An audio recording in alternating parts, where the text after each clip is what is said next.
Anthropic's Claude Mythos via Project Glasswing found thousands of zero-day vulnerabilities across every major operating system and browser. But the real story is that nobody can fix them fast enough.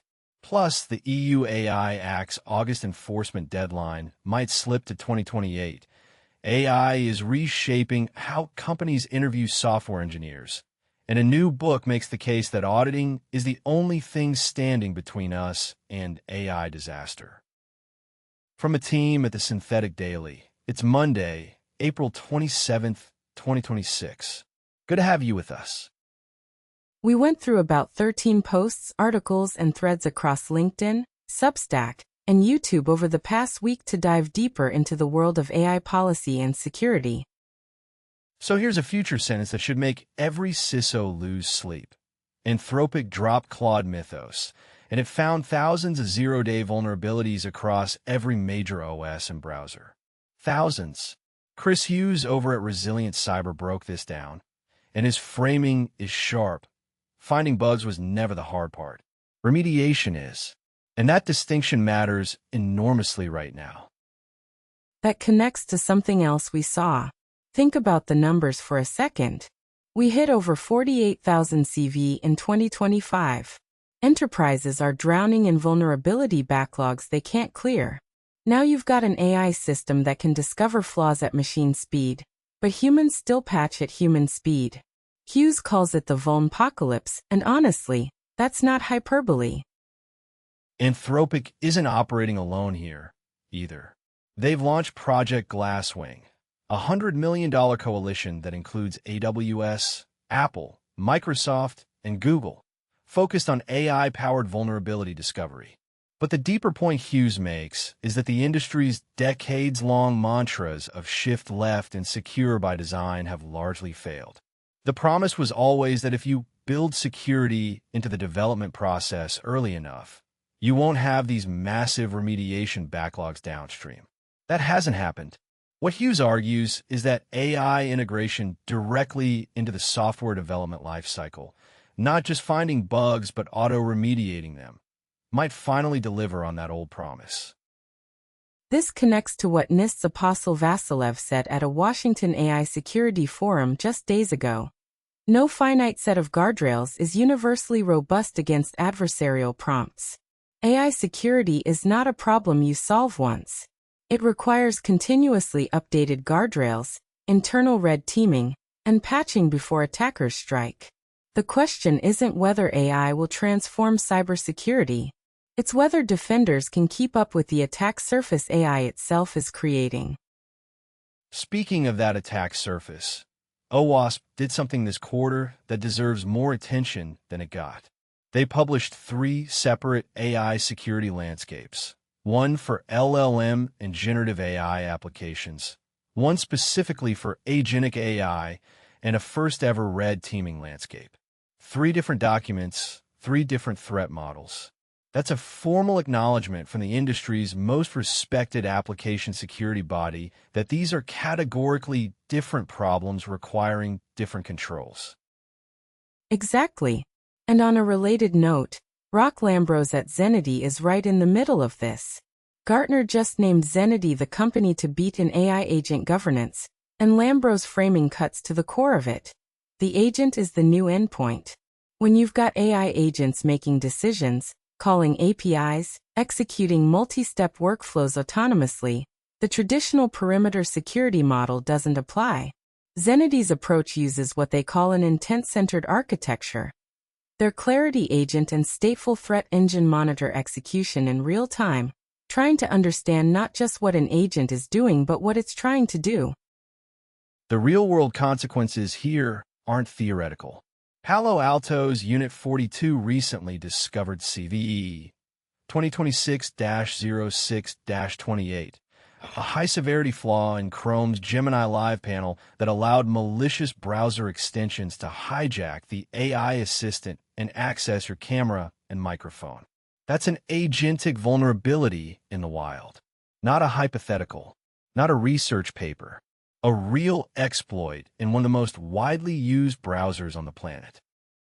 I was reading through this and if you're building with agents, the concept gaining traction is the AI bill of materials, a structured inventory of every model, agent, orchestration layer, and dependency in your stack.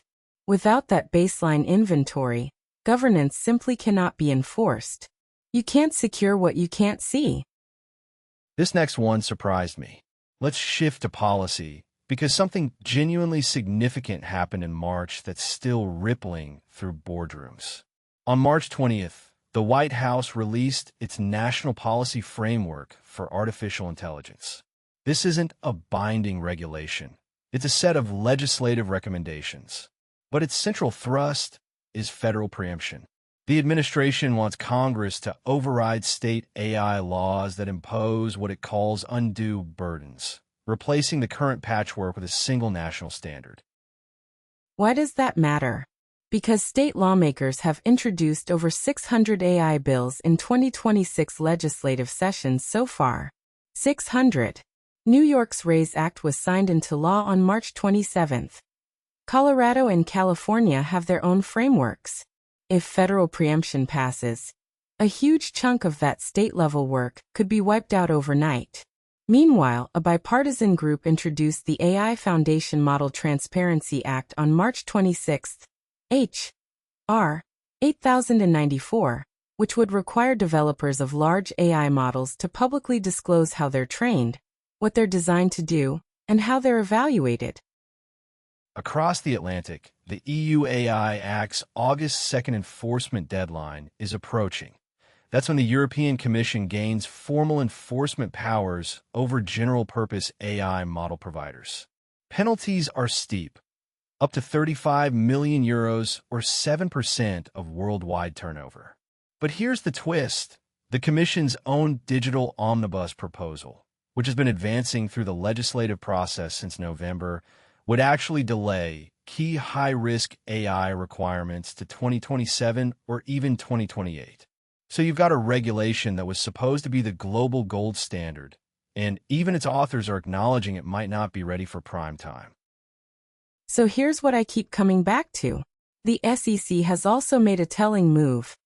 Its 2026 examination priorities now place cybersecurity and AI governance above cryptocurrency as dominant risk concerns. That's a signal to every public company and financial institution that AI risk management isn't optional anymore. The semiconductor story keeps getting more complicated, and the latest chapter reads like a geopolitical thriller. In January, the Bureau of Industry and Security shifted the export review posture for Nvidia H200 and AMD MI325X equivalent chips from presumption of denial to case-by-case review. That sounds like a loosening, but it came with significant strings, detailed technical certifications, end-user requirements, and U.S. market guarantees. Simultaneously, the White House slapped a 25% tariff on a narrow group of semiconductors, citing national security. And Congress isn't satisfied. The newly introduced Match Act would go further, targeting semiconductor manufacturing equipment. Not the chips themselves, but the specialized machines that make them. That's significant because China's remaining vulnerability in the AI chip race isn't design capability. It's the ability to fabricate at the cutting edge without tools from ASML, Applied Materials, and similar companies. But here's what's genuinely new. China is playing offense now, not just defense. Beijing's Cyberspace Administration instructed major Chinese tech companies to stop buying Nvidia's RTX Pro 6000 D processors. China's anti-monopoly regulator declared that Nvidia violated the country's antitrust laws. As the Center for European Policy Analysis put it, where America has long wielded export controls to prevent adversaries from accessing its technology, China is demonstrating that strategic withdrawal of market access can be equally effective. That's a conceptual shift in how technology statecraft works, and it has implications far beyond semiconductors. Let's talk about something completely different. Rumman Chowdhury's new book, Auditing AI, landed this week. And her argument is deceptively simple. Amid the relentless churn of new products and headlines, auditing remains the one proven method for knowing what AI systems actually do and to whom. The book draws on case studies that should be uncomfortable for anyone building these systems. AI-powered drones that mistakenly targeted civilians, facial recognition that misidentified Black people, hiring software that systematically disadvantaged women. These aren't edge cases. They're canonical failures that led to real policy changes, and Chowdhury uses them to build a practical roadmap for tech companies, journalists, researchers, and policymakers. Right. And what makes this timely is the convergence with what's happening and how companies hire engineers. Alexander Zajac posted a sharp observation on LinkedIn. Companies are revealing what they think their software engineers will do in the future by how they're changing interviews. He identifies 3 emerging models. The first is fundamentals first, still leak code style, but with tighter guardrails, betting that strong fundamentals transfer regardless of tooling changes. The second is AI augmented. These interviews allow AI tools but focus on reading code, debugging, testing, and verification. Memorization matters less, judgment matters more. The third model he hints at is even more radical, though he doesn't fully detail it. There's a thread connecting these two stories. If engineers are increasingly working alongside AI, and if AI agents are making autonomous decisions at scale, then the skills that matter shift from writing code to evaluating systems. Reading output, catching failures, understanding consequences. That's auditing, whether you call it that or not. Chowdhury is writing about formal institutional audits of AI systems.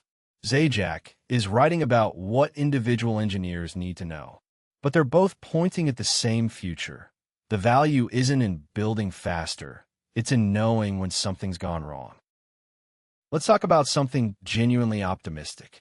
At ICLR this week, Max Welling announced kUPS, a molecular simulation engine built specifically for the AI era.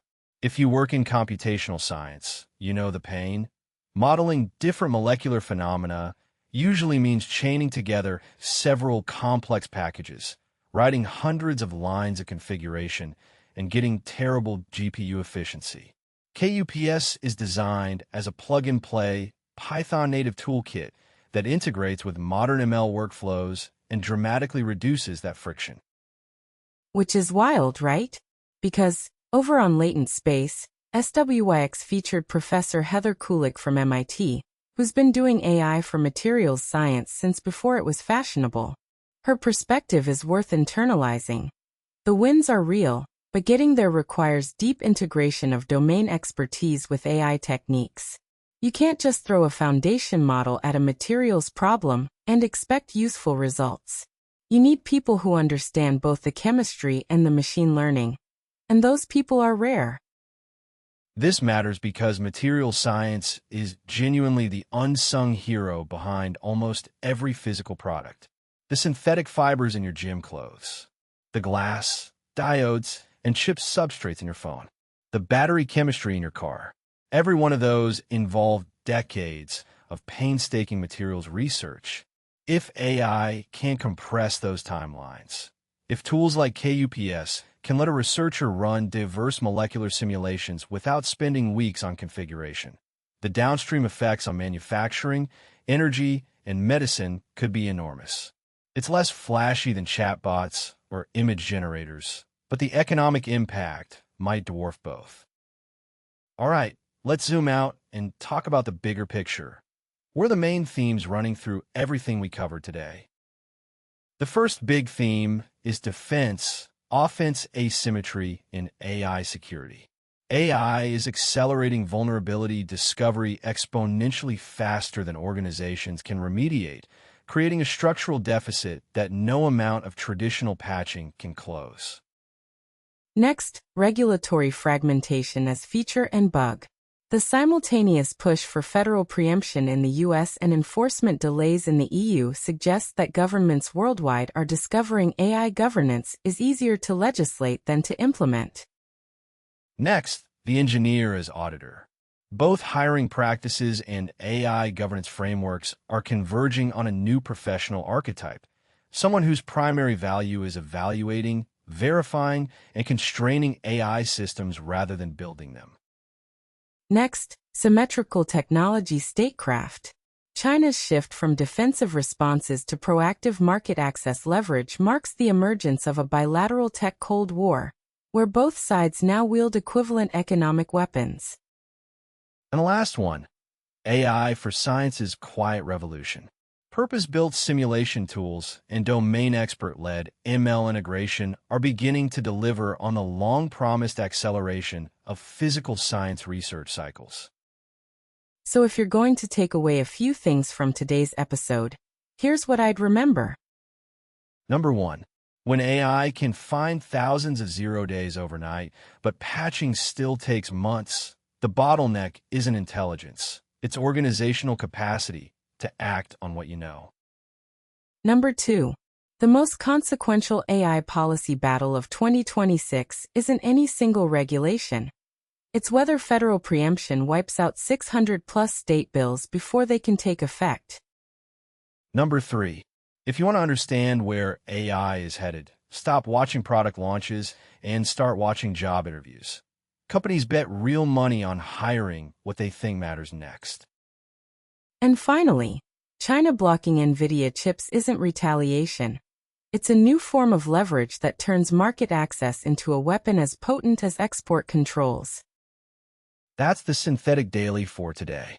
All the sources and links are on the website if you want to dig deeper. Thanks for listening. See you tomorrow.